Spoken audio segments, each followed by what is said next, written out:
जानिए राम भक्त हनुमान के अमर होने की पूरी कहानी। ग्रंथों में मिलता है प्रमाण।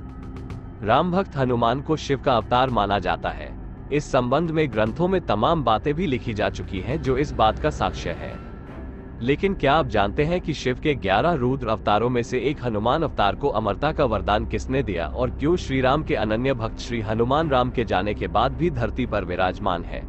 इस बारे में रामायण की चौपाई में संपूर्ण उल्लेख मिलता है। तो आइए आज 19 अप्रैल यानी कि हनुमान जयंती के शुभ अवसर पर मर्यादा पुरुषोत्तम श्री राम के परम भक्त श्री हनुमान के अमरत्व प्राप्ति के बारे में जानते हैं। त्रेता में जब जन्मे श्री राम, ग्रंथों में उल्लेख मिलता है कि त्रेतायुग में जब भगवान श्री राम का जन्म हुआ तो एक दिन भोलेनाथ ने माता पार्वती से पृथ्वी लोक पर अपने प्रभु श्री राम के पास जाने की इच्छा जाहिर की। इसके बाद माता ने उनसे कहा कि यदि शिव पृथ्वी पर चले गए तो मां भी उनके बिना नहीं रह पाएंगी। ऐसी स्थिति में शंभु ने माता पार्वती के विरह की बात पर विचार कर अपने 11 रुद्रों की कथा मां से कही और उन्हें बताया कि इन्हीं 11 रुद्रों में से एक हनुमान अवतार है जो कि वह लेने जा रहे हैं। भोलेनाथ की कथाओं में यह भी उल्लेख मिलता है कि त्रिकालदर्शी होने के चलते वह यह जानते थे कि भगवान राम के जीवन में आगे किस तरह की परेशानियां आने वाली हैं और पृथ्वी का कल्याण करने के लिए प्रभु को उनकी आवश्यकता पड़ेगी। इसके अलावा यह भी उल्लेख मिलता है कि शिव ये जानते थे कि कलयुग में जब पृथ्वी पर न राम होंगे न शिव, तब पृथ्वी के लोगों को ऐसे किसी प्रभु सेवक की आवश्यकता होगी जो श्री राम की कृपा से उनका कल्याण कर सके।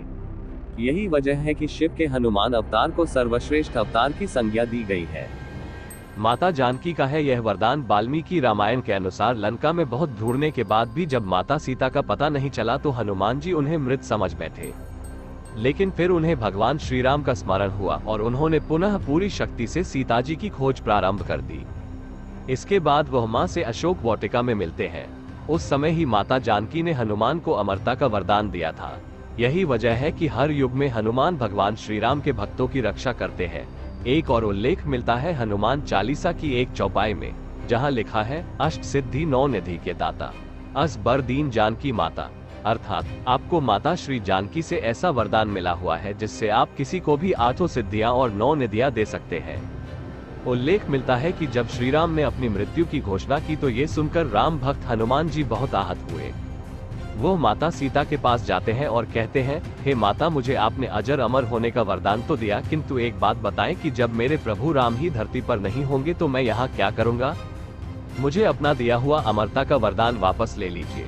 जब हनुमान माता सीता के सामने जिद पर अड़ जाते हैं तब माता सीता श्री राम का ध्यान करती हैं, वो प्रकट होते हैं।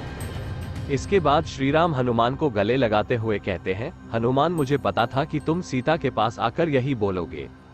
देखो हनुमान, धरती पर आने वाला हर प्राणी, चाहे वो संत है या देवता, कोई भी अमर नहीं है। तुमको तो वरदान है हनुमान, क्योंकि जब इस धरती पर और कोई नहीं होगा तो राम नाम लेने वालों का बेड़ा तुमको ही तो पार करना है। एक समय ऐसा आएगा जब धरती पर कोई देव अवतार नहीं होगा, पापी लोगों की संख्या अधिक होगी, तब राम के भक्तों का उद्धार मेरा हनुमान ही तो करेगा। इसलिए तुमको अमरता का वरदान दिलवाया गया है हनुमान। तब हनुमान जी अपने अमरता के वरदान को समझते हैं और राम की आज्ञा समझकर आज भी धरती पर विराजमान है। आज के वीडियो कैसे लगी? अच्छी लगी तो एक लाइक कर देना, शेयर कर देना और सब्सक्राइब कर देना हमारे चैनल को। मिलते हैं नेक्स्ट वीडियो में।